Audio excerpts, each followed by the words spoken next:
Let's discuss on some of the major happenings discussed in Down to Earth. Now, some of the most important things we need to address is first of all the oral polio vaccine. Now, oral polio vaccine and injectable polio vaccine. Let's understand the difference between the two. Oral polio vaccine is live.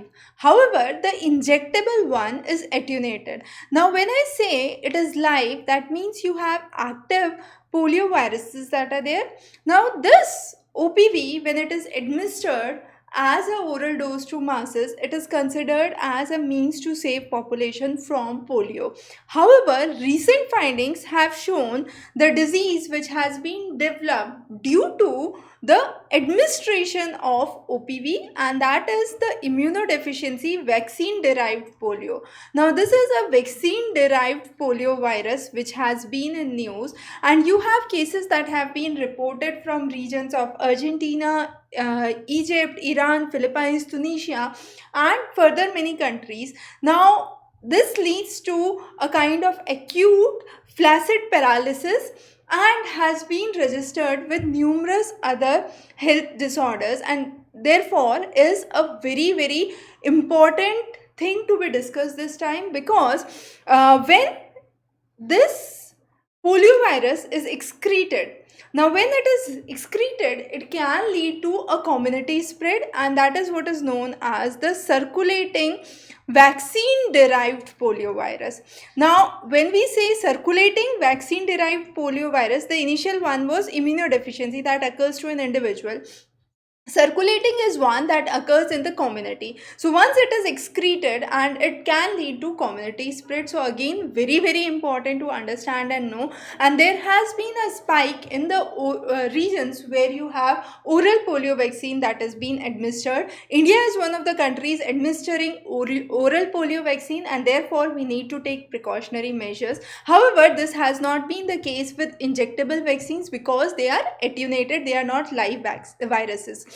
The next important thing that we need to understand is about the water scarcity and the safe drinking water. So, nearly 163 million people in India do not have access to safe drinking water. That implies diseases like cholera, jaundice, diphtheria are seen in huge prevalence, and therefore one of the prime responsibilities is to provide safe drinking water. The next important understanding is, because of the climate change occurring globally, you have few nations which are most susceptible to it. Africa is one of the nations which is severely affected by it, and therefore is very important. So Lake Chad region in the region of Africa, then you have the tundra region of Russia, which are worst hit due to climate change, and they have seen tremendous change from a forest ecosystem to a desert ecosystem, as has been seen in the regions of Sahara. And therefore it is very important to address the issue of agriculture, address the issue of climate resilient crops that could be drawn. The next important news that has been discussed is, in the region of Nagaland, lots of Naga tribes consume dog meat. Now, they believe that this meat is considered to be a kind of immunity booster and has lot of nutritive values. On the other hand, there has been a constant drive to curb this issue. However, as per the Article 19 and 21 of the Constitution, every individual has the freedom of their choice, and therefore a government cannot pass any rule which can bring kind of violation for the fundamental rights of individual. And this is one of the fundamental rights of an individual, and therefore it cannot be breached. So that is again important. The next important discussion is the vaccine being developed by Moderna. Now, Moderna is one of the companies from United States. It is in the leading race of the phase 3 trials for vaccination, where you have human trials that are going on. Now, Moderna basically is working on mRNA, that is messenger RNA. Now, messenger RNA has two sequences. One is the accurate one, and the other is the delivery mechanism. So for the accurate systems, Moderna has the rights to understand and develop the mRNA sequencing. However, for the delivery mechanism, it is using the LNP technology, which is the lipid nanoparticle technology. Now, this technology has been patented by Arbutus.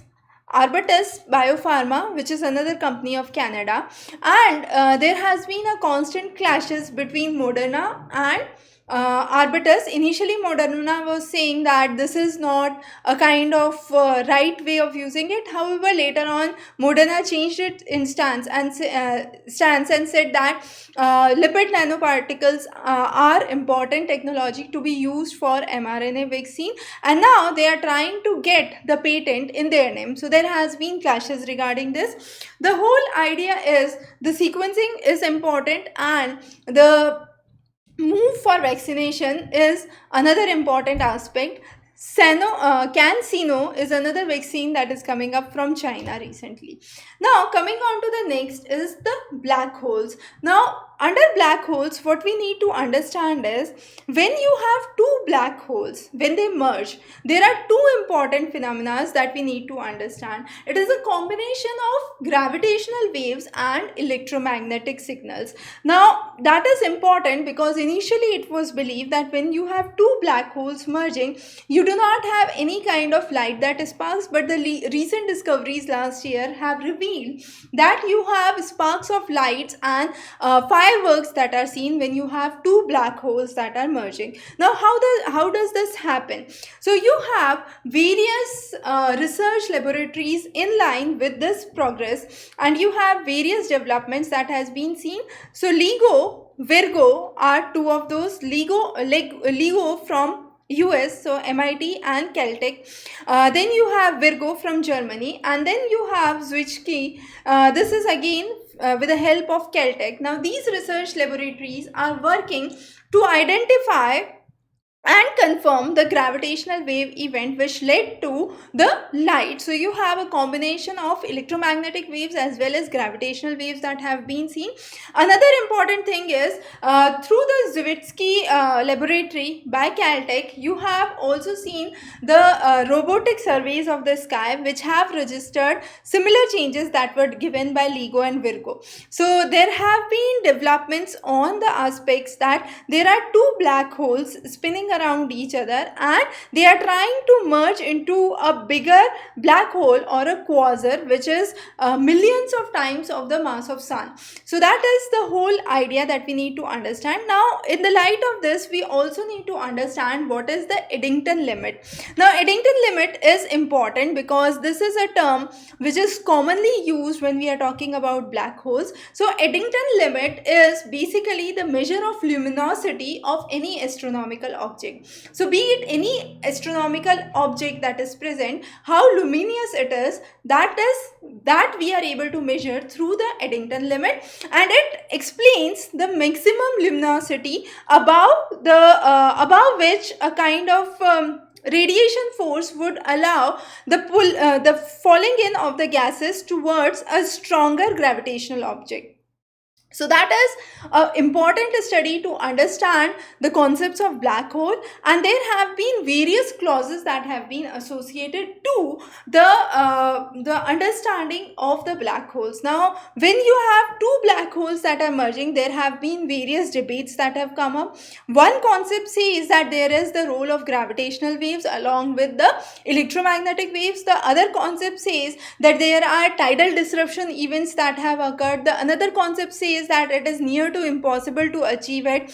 The next concept says there is a concept of microlensing.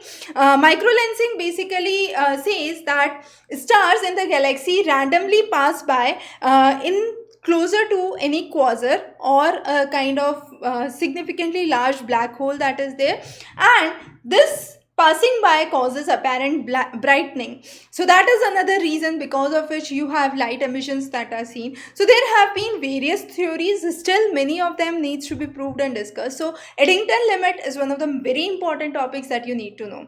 The next is the rising concerns by the post-COVID scenario. Now, in the post-COVID scenario, we have seen that the people who are getting cured of COVID are still witnessing breathlessness, panic attacks, fatigue, irregular heartbeat, retina issues in eye. Then you have renal failures, liver disorders that are being registered. So there are multiple organs that are being affected. Now, what is very, very important is the debate of curing this disease. And when it comes to curing, vaccine is believed to be one of the prime solutions as of now. So in the administration of vaccines, you have four priority sequence that has been given. The first talks about the priority to the healthcare workers. So first administration being given to the healthcare workers, followed by the high risk population, followed by the areas where you have active spread of disease, and finally a universal coverage to each and every citizen of the nation. Now, India has been following the WHO protocol, the World Health Organization protocol, but there has been a no common protocol for health surveillance across India. So each of the states, each of the union territories working on their own to bring in or resolve the issue. Again, when it comes to vaccine, there is a important debate that the rich nations are able to influence and get power over most of the vaccine because they have the potential to pre-order the vaccine. So United States is in race for 17 vaccines, United Kingdom for 3 vaccines, European Union for 1, and Japan for 1 vaccine. So that is the kind of story that we have here. Now, another important development that we need to understand is the COVAX. Now, COVAX is a project where Russia, India, and US are trying to go hand in hand, and this is the COVID-19 vaccine global access facility. Now, through this has been developed by WHO and the Coalition for Epidemic Preparedness Innovation. So, Coalition for Epidemic Preparedness Innovation, both of those are working together for this COVAX, and this is where you would have the advances for the new vaccines that would come up. Along with that, you have Gavi, which is a non-profit group which would focus or help with the delivery of the vaccine. So this has been done on an experimental trial basis as of now, but there are cases where a regular spread needs to be seen. If we look back to the previous history of the disorders, the respiratory syndromes that had been seen, that were seen as pandemics, those were the SARS and the MERS. Now, both the SARS and the MERS, it is believed that the people who recovered from SARS and MERS still have lesions in the periphery of the lungs, and the same scenario is believed to be seen with the COVID-19 patients as well. 100 patients who were observed, of those 100 patients, it's believed that 78 patients develop structural changes in the heart. 72% or 76% patients have shown biomarker signals for cardiac injury, and nearly 60 patients have shown signs of inflammation. So that is a kind of post-COVID story, which is not the part of the COVID care, it's part of the post-COVID care. So there are numerous disorders which have been associated to it. The next is a very important discussion that we are trying to understand, and this is agriculture in Africa. As we said in the starting, Africa is one of the regions where you have a kind of significant effect which has been seen because of climate change. So climate resilience is important, but what we are focusing right now is AWS, which is automatic weather stations. Now, World Meteorological Organization believes that there should be certain number of weather stations in a given area of land. In Africa, it is one weather station for 26,000 square kilometers, which is 8 times, we could say, lower than the recommended limits or the recommended levels that are seen across the globe. So that means you do not have ample number of weather monitoring stations, lacking which the farmers are not aware about the coming drought, the coming floods, the changing phenomena, the weather conditions, and as a result, they are not able to sow the right crop of seeds. So what is happening is, what is required is the automated weather stations that must be established. Now, two important systems that have been there. The first is THAMO, which is the Trans-African Hydrometeorological Organization. It has been working in line with United States, Netherlands, and Africa itself for the weather monitoring systems and weather monitoring technologies. IBM has established nearly 300 weather stations, and then you have Again, a huge disparity which is seen between the North and the Sub-Saharan Africa versus the South Africa. Now, South Africa has nearly 550 weather stations, which is significantly higher than the Sub-Saharan or the North African region. So there has been a huge disparity. The idea is to fill up this disparity that is coming in. So World Bank has come up with another program which is Hydromet. Now this Hydromet program talks about providing kind of focus on only the sub-Saharan Africa. So this is where you have nearly $600 million which have been invested for establishment of weather stations, but still weather stations are having acute problems because an investment itself requires a $1 billion, and then you have a running cost which is nearly $400 to 500 millions per year. That is the running cost and the maintenance cost for these weather stations. Again, vandalism is a common problem which has also been seen in cases in India. So there are certain loopholes that needs to be addressed, because of which agriculture and automated weather stations are not that prevalent in the parts of Sub-Saharan and North Africa region. The next is GeoNetcast. Now GeoNetcast is a satellite based technology through which people are made aware about the changing weather patterns, and the National Meteorological Agency in Ethiopia has been using the data from this systems. Okay, so that is again important. The next is Dharavi. Now Dharavi, as you know, is one of the biggest slums of Asia in Mumbai. Here you have nearly 0.8 million people who are residing in only 2.2 square kilometers of the area, and that is in the heart of Mumbai. Now here you have houses of only 300 centimeters by 300 centimeters, which are commonly called as kholis, where more than 6 to 8 people reside in one room, and you do not have adjacent toilets. You have to go to community toilets. So that is the pathetic condition of the Dharavi. Now in Dharavi, we have registered the COVID cases. How these COVID cases could be treated, because social distancing, a 6 feet distance that need to be maintained, is not practically possible. So definitely there had to be a different approach that should be there. So what was the approach was, there were testing that was done. Nearly 15,000 people were tested, and those who were tested, if they were positive, they were sent to isolation centers. If they were negative, they were sent to quarantine centers. So if you are tested, you would have to go somewhere, either to isolation or to quarantine. There is no other way. But this was an approach which was considered as a kind of more proactive approach rather than a reactive approach. So reactive approach says only when the things have happened you will do something. This is a proactive approach. Before anything happens, you are trying to do something. So because of this proactive approach, what happened was the cases declined significantly in Dharavi, as it was not believed to be. But yes, you have seen a significant decline, a decline much higher than the rest of the Mumbai. So that is how you have the developments that have been seen in Dharavi. And in Dharavi, you have one of the major government hospitals, which is Sion, which was part of the COVID care. The next important thing that we need to understand is the Biodiversity Act. Now, Biodiversity Act was released in 2002.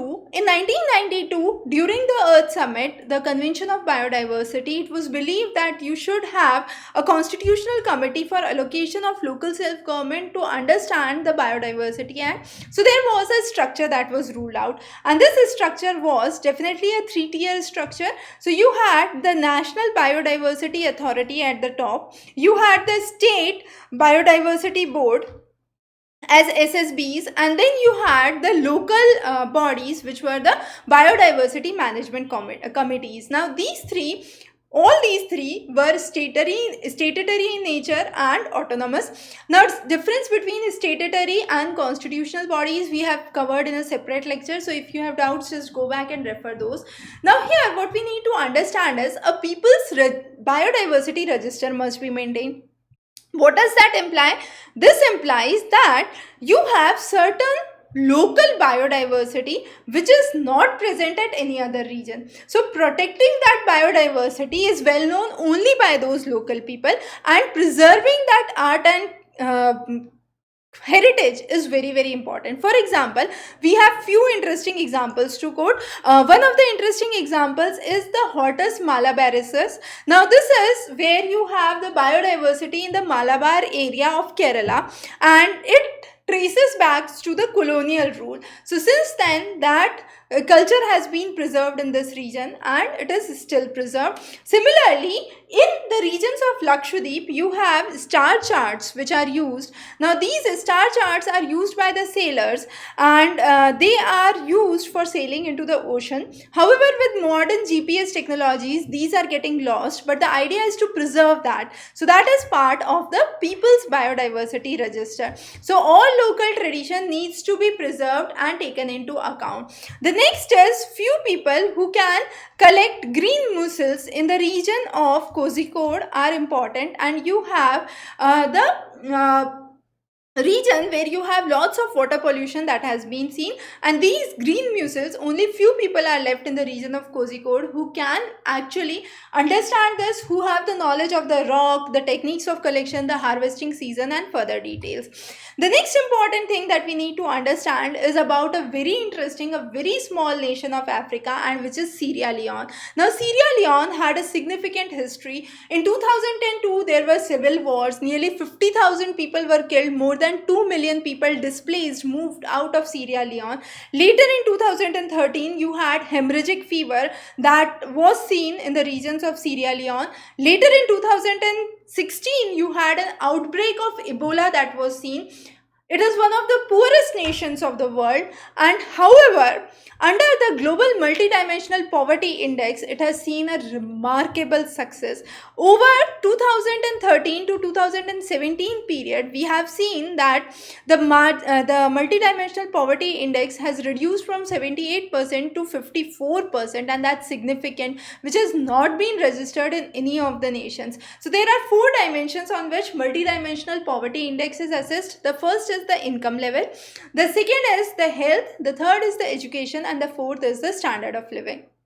Now, how this actually happened in Sierra Leone? So, Sierra Leone basically has had huge projects for food security and public distribution network, and people were slowly and gradually moving out of the issue of food security and food shortages, the acute food shortages, and therefore you had a significant improvement in the levels of poverty that were registered in Sierra Leone, and therefore important.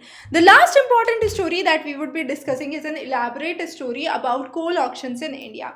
Now, why this is important is something that we need to understand. First of all, India is one of the fourth largest reservoirs of the coal and second largest producer of the coal. So now our idea is how we can actually bring in more coal, and for that the forest areas which are considered as the beds for animals, wildlife, tribals are unfortunately the areas where you have the highest coal reserves. So to extract that coal you would have to clear the forest areas, and therefore there has been a constant clash and conflict as to how to proceed with coal.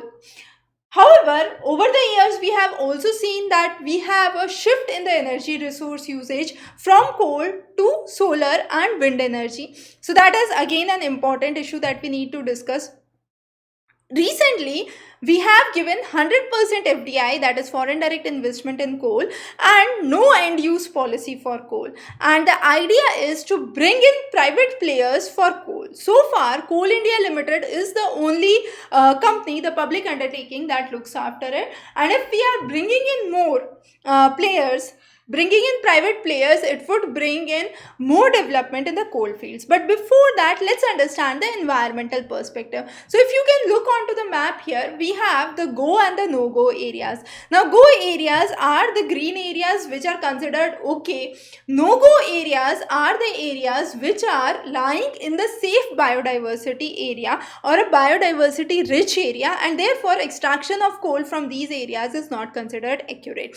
Now government has given nod for 41 coal blocks, auction of 41 coal blocks, but 12 of those lie in the no-go area. So why this has come up? Why we are trying to auction the coal reserves of the no-go area is a big question mark for environmentalists. The next is, later on this policy was further dissolved into inviolate and non-inviolate zones. So what are those have been discussed in the decision rule 1 and 2, which we would see in a while. But if we look onto a broader picture, we have seen for the coal mining in the last few years, we have seen nearly 1 million 1 million trees have been cut down. You have nearly 19,000 hectares of land that has been cleared for coal, and more than 10,000 families have been displaced because of the coal mining. So tribals being displaced. So those are some of the major issues. Now what we are talking about are the six parameters which are considered important. Now Ministry of Environment and Forest had laid down that these six parameters, if they are there, we consider those as a pristine forest or a well preserved forest area, and this should not be damaged or affected. Now under the decision systems, you have the decision system software, which is an automated software. You are considering the areas which are inviolate and the areas which are not inviolate. So those areas which are inviolate have been categorized into 5. These are very, very important. A direct MCQ could be part of it. So it should have a dense forest within 1 kilometers of the range, a patch of forest area with a geographical area of less than 50 kilometers square, a direct catchment area for water source, and nearly 200 meters from the banks of a perennial river it should be located. So that area is inviolate. However, what is non-inviolate area is believed to be on these 6 parameters, and then you should have the occasional presence of wildlife at assigned a score of 25. The wildlife which is not protected but is meant for the habitation and the breeding sites are assigned at a score of 95, and so on. Now this computer driven system basically brings in much more accuracy to understand where the coal allocation should be, but there are certain things that are missing. However, we said these are the 6 parameters: the cover of the forest, the type of the forest, the richness, the landscape, the hydrological value. But what is missing is important. Firstly, the tree density and the crown cover. So tree density and the crown cover is something that has been missing. So what happens every time is, every time you need to derive a new data, you would have to send a forest guard who would be measuring or taking the physical count of the trees and the girth of the tree, and then bringing that into the data system. So there are inaccuracies and there are mismatches that are seen, and because of which we cannot say there is a proper criteria. Now if we talk about a simple case study of Amelia coal block. Now Amelia coal block is an interesting study to note here. Why? Because nearly 51% of the area is inviolate. This should be having said that 51% of the region is inviolate. This should be free of any kind of mining, and mining should be rejected here. However, what they did was they changed the recommendations, and they brought 8 of the grids with a score of more than 70 to be removed from the proposal. As soon as those 8 grids were removed from the proposal, this zone changed from inviolate to violate, and therefore was allowed for mining. So there has been a constant clash between, as I said, the environmentalists on one hand and people trying to bring in coal mines into other hand. Now when we are trying to bring in any mine for coal, there has to be the weighted forest cover that needs to be taken into account. Now how this is calculated? You have to see the open forest area, 1/4 of the open forest area plus 0.55 of the moderately dense forest area plus a 0.85 factor of the highly dense forest area should be considered to find out the weighted forest cover. Now with this weighted forest cover, it would be decided whether coal mining should be allowed in that region or not. Now in India, again, we have 3 schedules that are there. Each of the schedule has the definition which talks about the clearance purpose for the mining activities to take place. Under stage 1 of the clearance, we are granting the clearance, but the user agency has to pay the net present value, and under stage 2, the final permission for the diversion of the forest land should be granted. So 2 of those things need to be taken into account. Now again, as we said, each of the regions had go and no-go area. So let's say in the regions of Chhattisgarh, you have the Raigad coal fields, which is in the region of Hasdev the Raigad coal field and the Hasdev coal field. The Hasdev coal field is closer to the Hasdev river, which is one of the tributaries of Mahanadi. Now here what is happening, you have lots of sal, tendu and mahua trees that are seen. All of those three are considered as minor forest produce sectors, and therefore tribal population is again present here. Also, this is one of the parts of the elephant corridor. But to give a nod to development here, the mine developer and operators, the MDO what they are called as, the rights have been granted to Adani to bring into development into that area, and the Lemru Elephant Reserve, which is lying in this region, has also been affected. Similar is the case with the regions and the parcels in Jharkhand, in the regions of Odisha and Maharashtra, where you have coal deposits that are seen.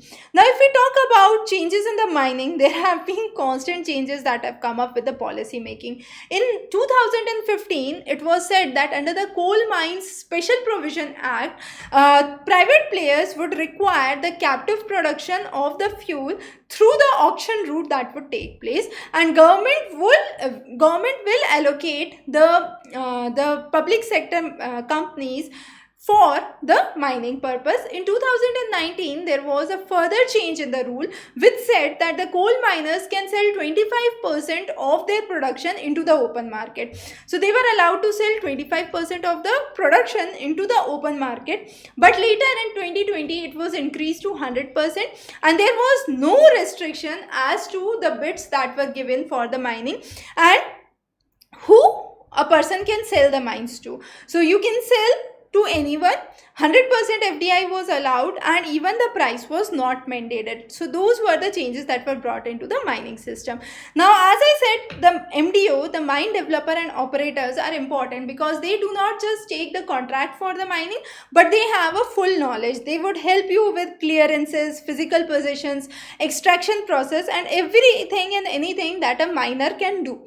So what is important is there have been numerous private players coming in, for example, Adani Enterprise, Aditya Birla Group, then you had the Scenic Mining, all of these operating and trying to claim a specific area. So you have subsidiaries coming in, and therefore they have been a kind of constant clashes. Now, where does this all coal go? So if we talk about the consumption, 72% of the total coal that is being produced goes for power purposes, 13% for non-coking purposes, 7% for steel manufacturing, 6% for brick and construction industries, and less than 1% for sponge iron and cement industries. So that is where you have most of the coal going in. So most important sector, as we could see, is the power sector. But this power sector has been driven slowly and gradually from coal to the alternate, that is the solar and the wind. Again, when it comes to the quality of the coal, we are not producing high metallurgical grade coal, and as a result that coal is being imported into India. Now when this coal is being imported, you have a lot of imports coming in from South Africa, from Indonesia, from parts of United States for high quality coal, and even being one of the largest producers, we are trying to bring in good quality coal from other regions, and still we are trying to clear our one of the densest forest areas with the coal mining. So there have been a kind of constant controversies around this coal issue, but yes, highly debatable issue. And India, when it comes to power, is a surplus production. If India is in a surplus production, why do we need more coal mines to be explored? Another reason is most of the coal mines which are at present are highly inefficient, are in very pathetic state, and most of them are non-functional in nature. So there has to be a need to reinvent the mobility, to bring in cleaner fuels as through solar or wind power, which are important. So that is again a very important aspect. The last important thing that we need to understand is gasification of coal. Now coal gasification means when you have coal, it is being blown by oxygen at a very high temperature and steam is thrown in. You have syngas that is produced. Now this syngas is what? This is carbon monoxide, hydrogen and methane which is produced. Now this gas has been significantly used in fertilizer industry, urea manufacturing, methanol plants manufacturing, and also in power sector. So it is believed that private players would come into play for coal acquisition, and if they would come into play, at least 10% of the coal production would be coming from the gas, the gasification of the coal, and therefore the costly imported gas that we are trying to have as of now, that cost could be significantly reduced. So that is one of the arguments that is coming in. So steam reforming process is very important when it comes to gasification of the coal. So from this section, some of the most important questions that could come is, what is gasification of the coal, the inviolate and the not inviolate rules and the parameters that we have discussed, the concept of black hole and administration of oral polio vaccine, and how you could have a vaccine derived polio virus that could be into the societies through community spread as a circulating vaccine derived polio virus. So those were some of the most important takeaways from this lecture. We would be covering many more interesting sessions. Stay tuned. Have a wonderful day ahead.